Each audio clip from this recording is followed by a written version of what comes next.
My name is Adam. I am a staff technologist at Confluent, and today I'm going to be talking to you about data mesh and my opinionated take on how we can use it off-label to get healthier data. I very recently talked to some salespeople, and they said, always be selling. So I'm going to shill myself. I've written a couple books, event-driven microservices and data mesh.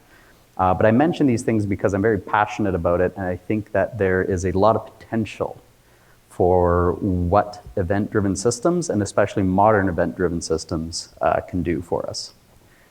So if you are familiar with data mesh, the original prescription is first helping solve analytical problems, analytical data problems.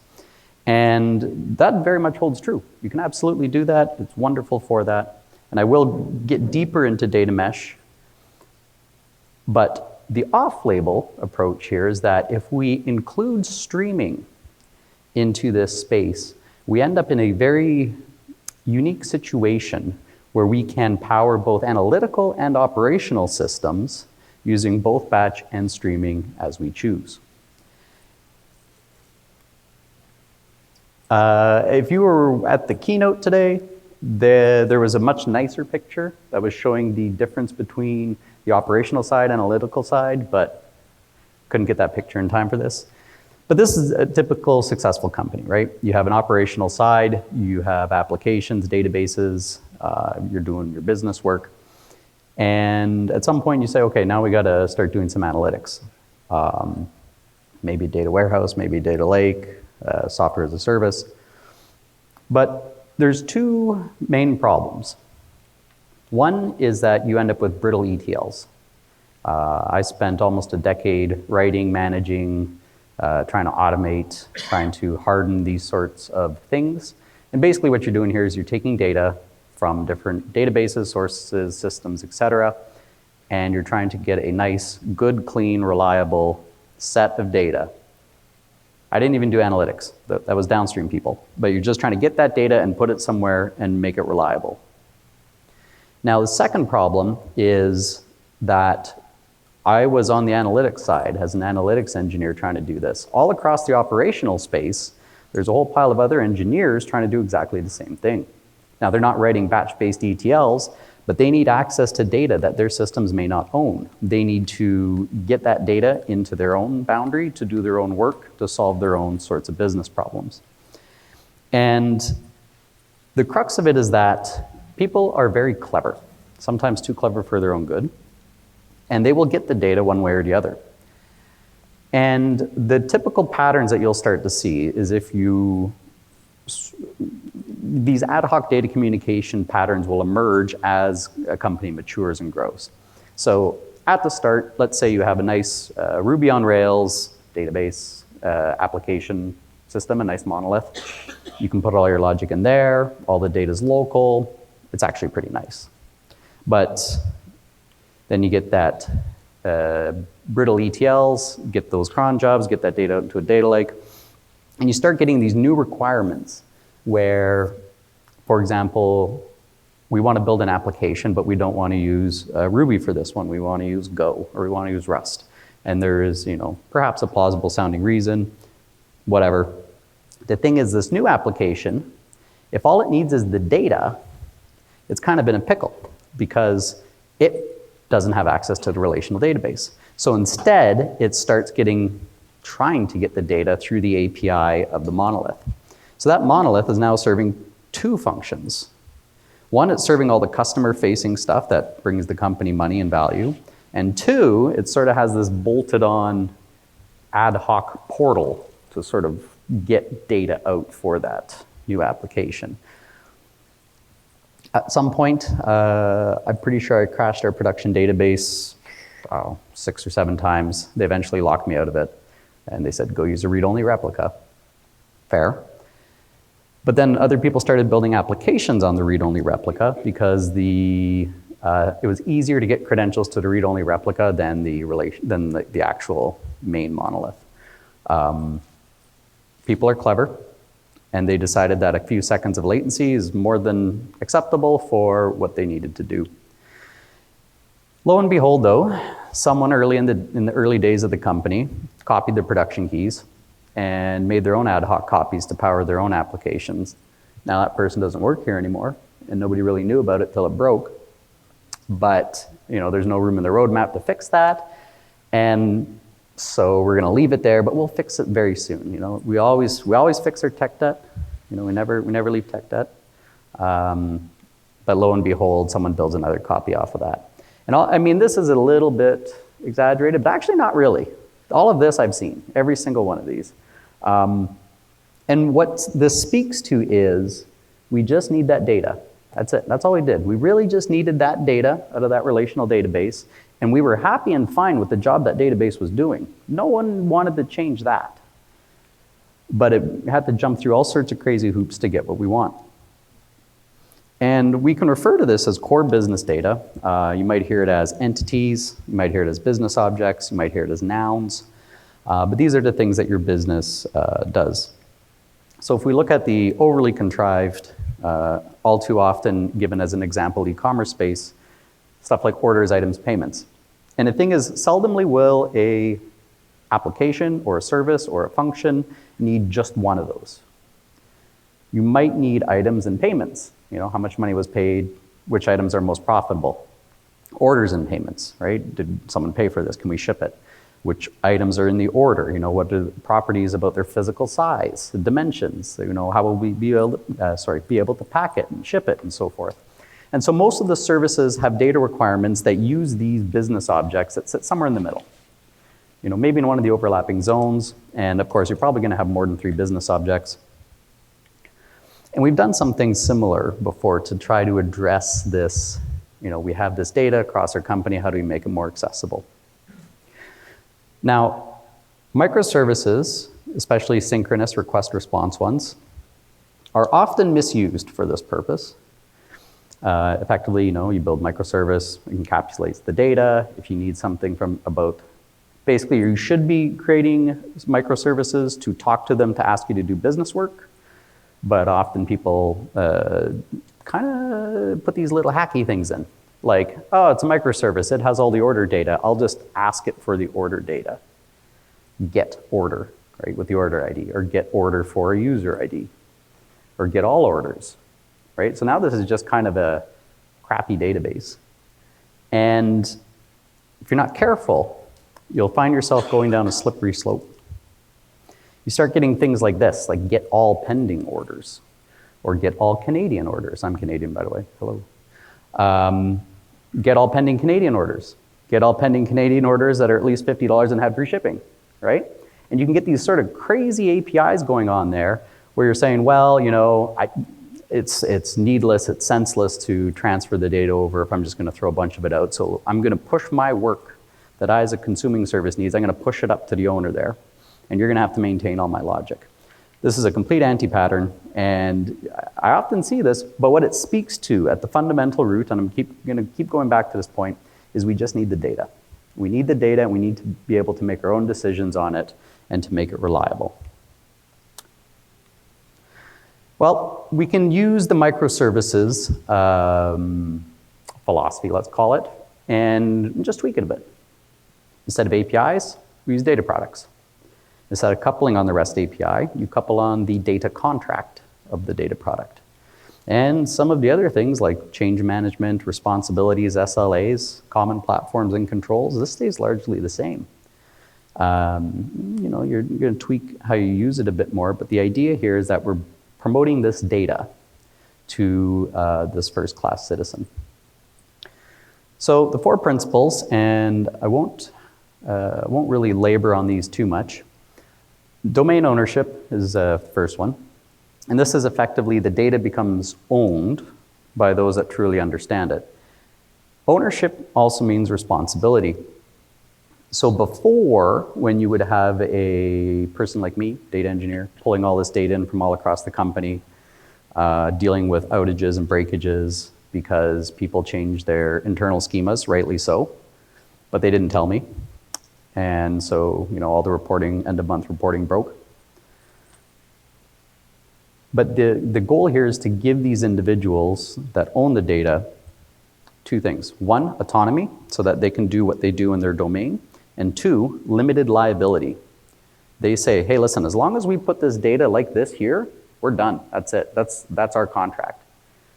And we'll support that and that alone. We won't support custom access into our services. We won't support like writing these crazy APIs for you. We'll just give you the data, and then you can do with it what you will. And we do that in things that we call the data product. Now, data products, effectively, you want them to be discoverable, addressable, trustworthy, secure, so forth and so on. But the real crux of it is that you want to treat them like you would a service. It's the same rigor. Someone owns it, someone's responsible for it. There's SLAs, well-defined schema. It's not going to be sort of, casually broken and whatever, they'll figure it out later. But you take the same thing you're already doing and you just apply it to the data.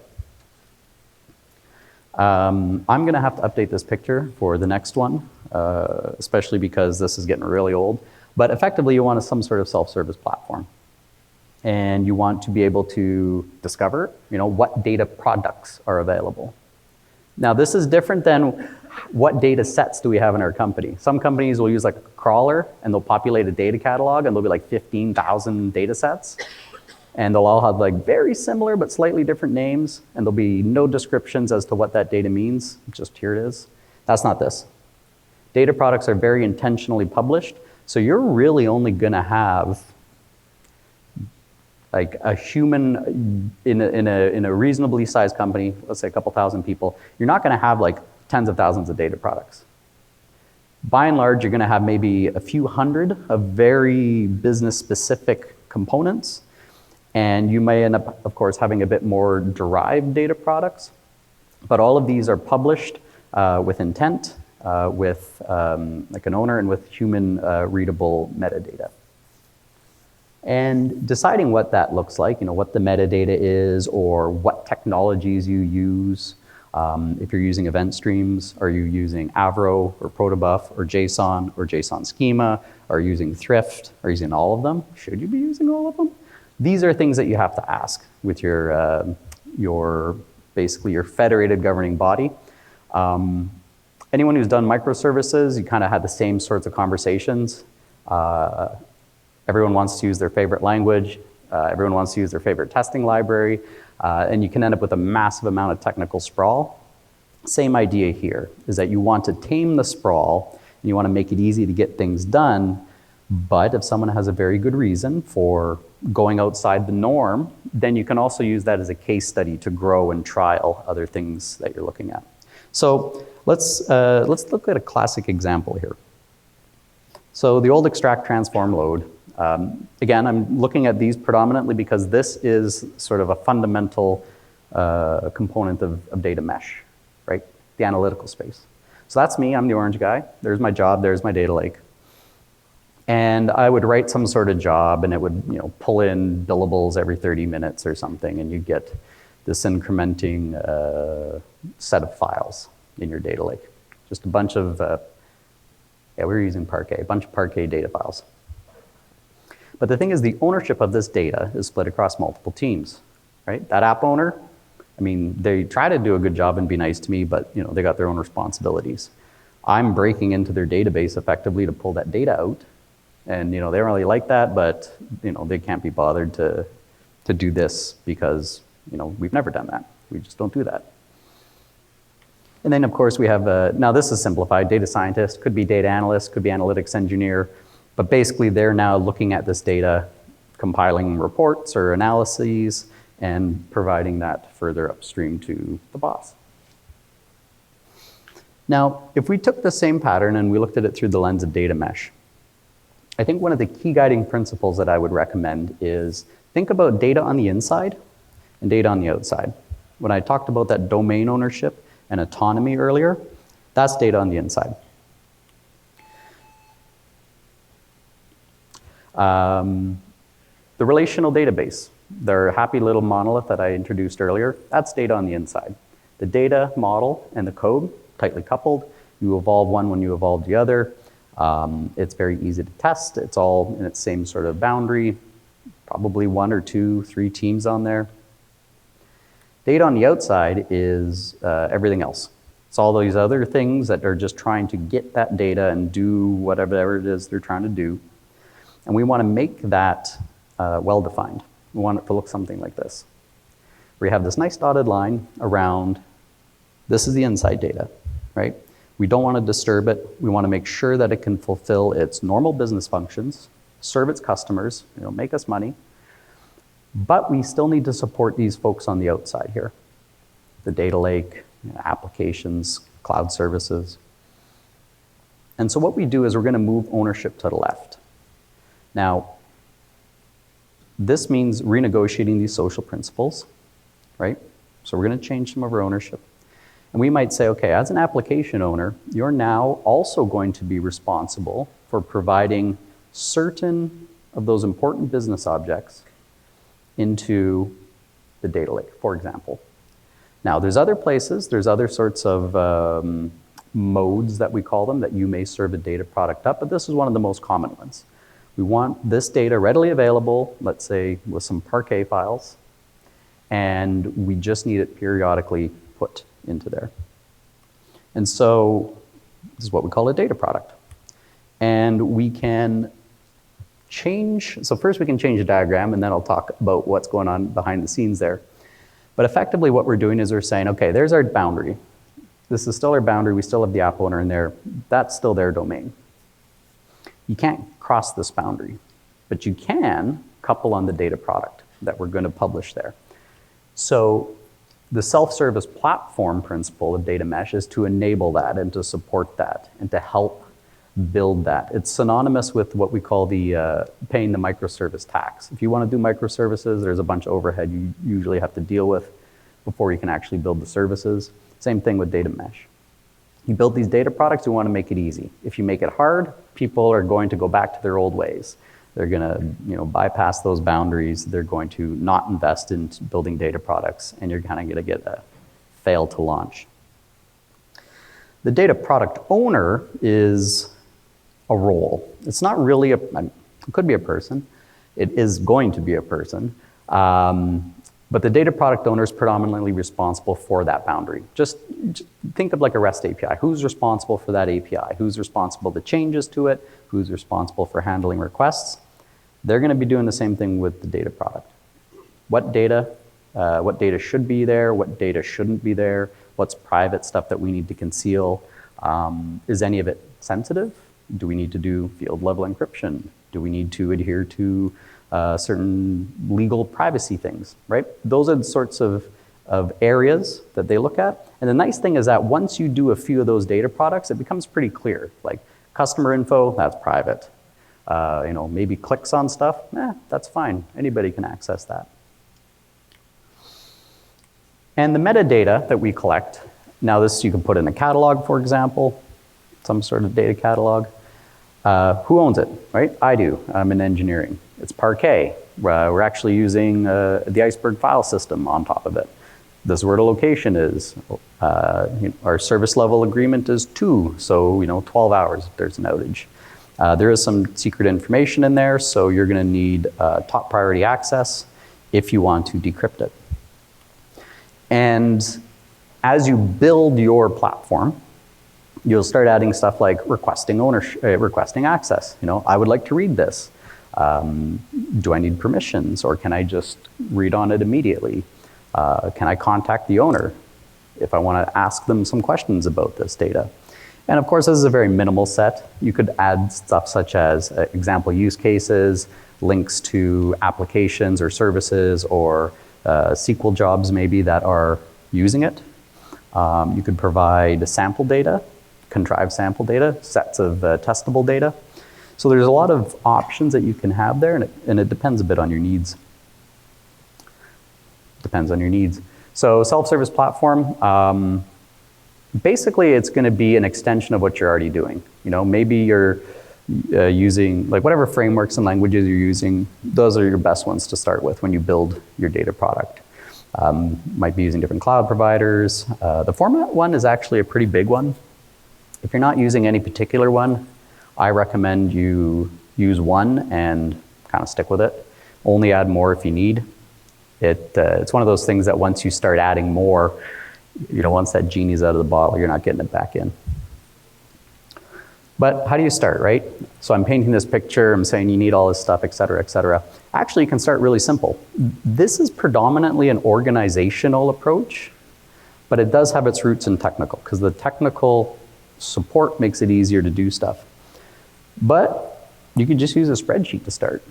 And you can have columns, name, right? Location, what is it? Human readable data, SLAs, a link to the Slack channel of the team that owns it. If you want to manage permissions, you could have a link to the ticket system where you just say, hey, can you hook this system to this data product? And what you're really doing here is you're focusing on just the process. You're focusing on getting that ownership to the upstream team. You're publishing data products deliberately, right? So whether you just fill out a few lines in a spreadsheet or you fill them out in a web UI and then hit like the publish button, it's largely the same. The idea though is that you're making it discoverable. You're publishing with intent. You're showing where you can go to find these things, and it's acting like a pseudo catalog to bind all of this together. And if you find that it's working, then you can start seeing, okay, where can we make efficiency gains here? And I call this paving the roads. So you build a road, if nobody drives on it, probably shouldn't pave it. Build a little dirt road and it's getting lots of traffic, you widen it. It's getting even more traffic, you put some gravel down. It's getting even more traffic, okay, time to pave the thing. But you'll discover these as you go based on what people want and what people are doing. So the important thing here is to not overinvest in something. You might not need it. But as you go, you can try things, keep what works, get rid of the things that don't, and move from there. So I'm 23 minutes in, and now I'm finally going to talk about event streams. So yeah, we're at a streaming conference. Everyone's going to say, batch stuff, slow, et cetera. And the reality is that there are new operational requirements that data mesh and data products can serve very, very well. So we need to act on data in real time, right? Why? Tactical reasons, operational reasons, many different sorts of use cases there. But one of the nice things about making your data readily available in real-time event stream type data products is that you can start decoupling your services. Now, services may live together strictly because they both need access to the same data. They may not even need write access, but they cohabit because the data's in the database and it's easy to read. If you take that restriction away and say, listen, we can get your data wherever you need it, you're going to start opening up a lot of possibilities. You get the possibility of combining data sources from all across your company, creating new opportunities, new applications, new services that you couldn't easily do before because there was a lot of overhead to sort of get this data or get that data. Once you start publishing these data products, they become these general purpose endpoints that you can use as building blocks to create your new opportunities. And you can remodel them. Yes, they may be served in a given format. Like I said earlier, maybe Parquet files on S3, maybe events in an event stream. But you're no longer bound to the data model of that service. When I'm writing all those terrible getters for my microservice to get me all pending Canadian orders, I'm stuck on whatever data model they're using. And that may be incredibly inefficient and might not serve my needs. So now you have this opportunity to open up what I call your opportunities to build new stuff. Pretty sure we all know how event streams work, but just to be clear, you publish the data to the stream and the individual applications can consume it at their own rate. You have access, of course, to historical data and you can reread the topics as you need. So you don't have to necessarily have your consumers all start at the same time. You can have your events present in the stream for as long as you want. You can use tiered storage if you want to keep them infinitely. Or you can start doing some more complicated stuff where you have some batch data for your historical and then real-time stream for your more recent. That's a topic I'm actually really excited about, but I can't talk about it today because, unfortunately, but there's a lot of flexibility that you can do. And this gives you the off-label use case, right?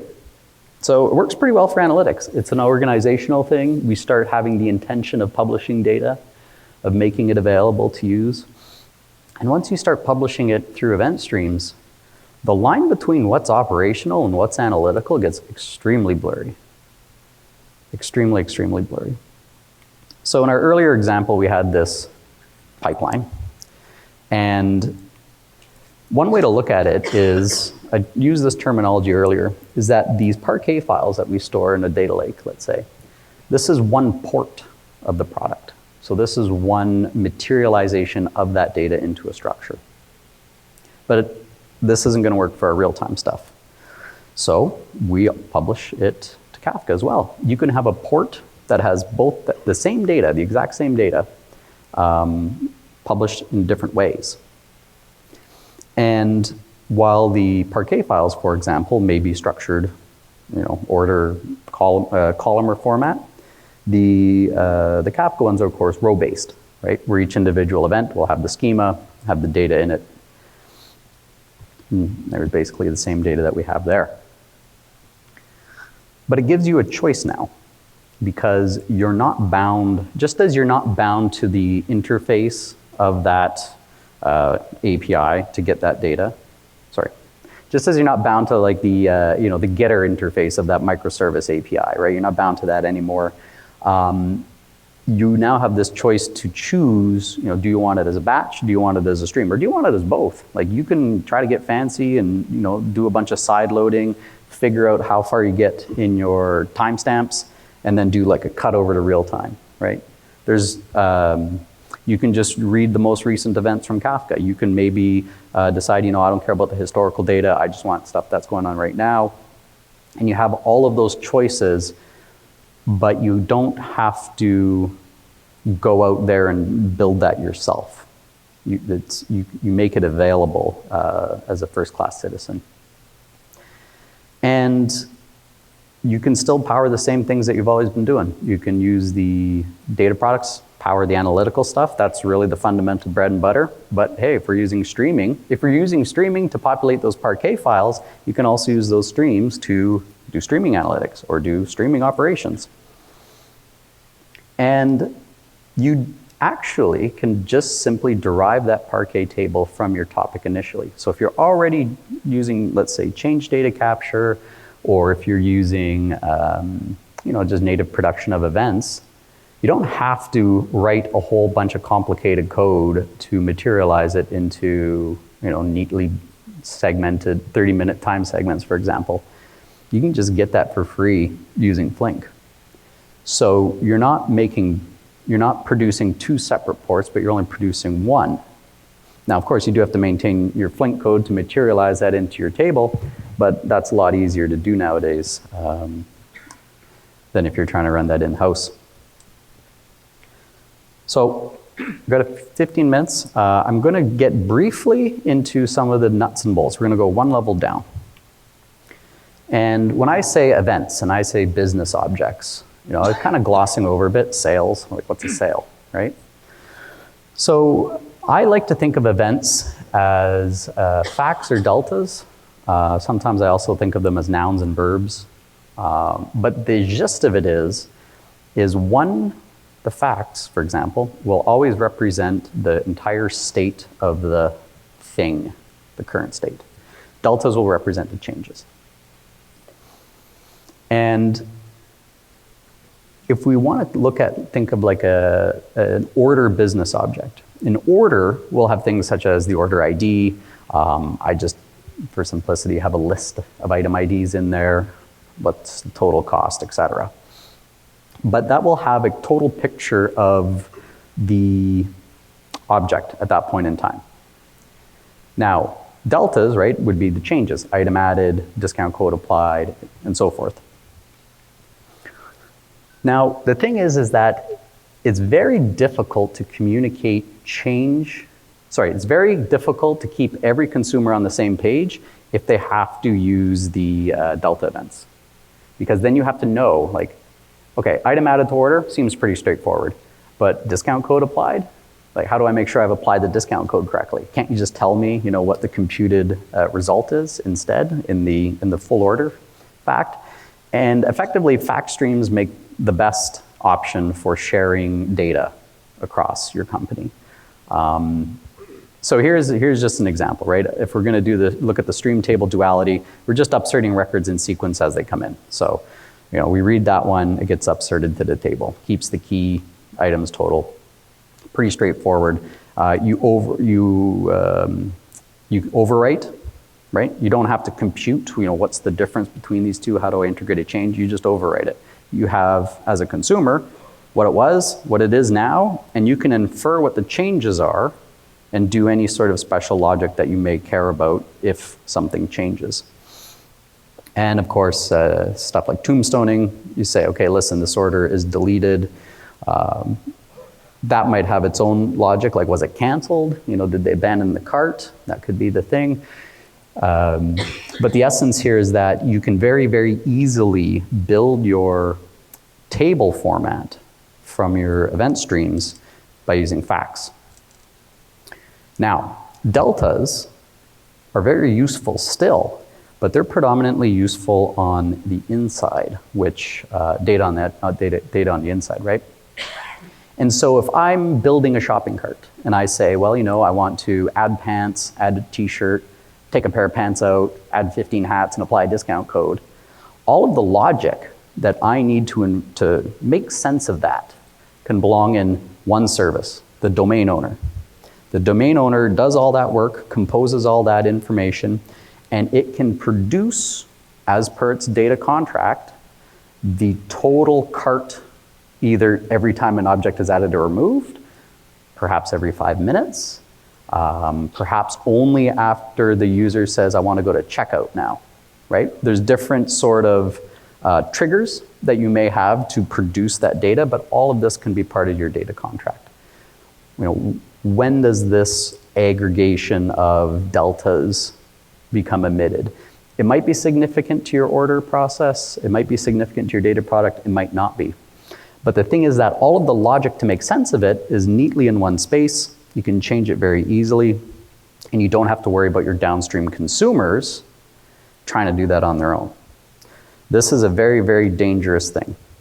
I've unfortunately seen this more than I like, and you can end up, in the best case scenario, throwing exceptions and saying, like, I don't know what's going on here, this is nonsense. And you should be grateful if you get that, because what often happens is you get silent errors, and they just don't show up because, for example, they don't know what a discount code is. And their try-catch logic, well, they don't throw the exception.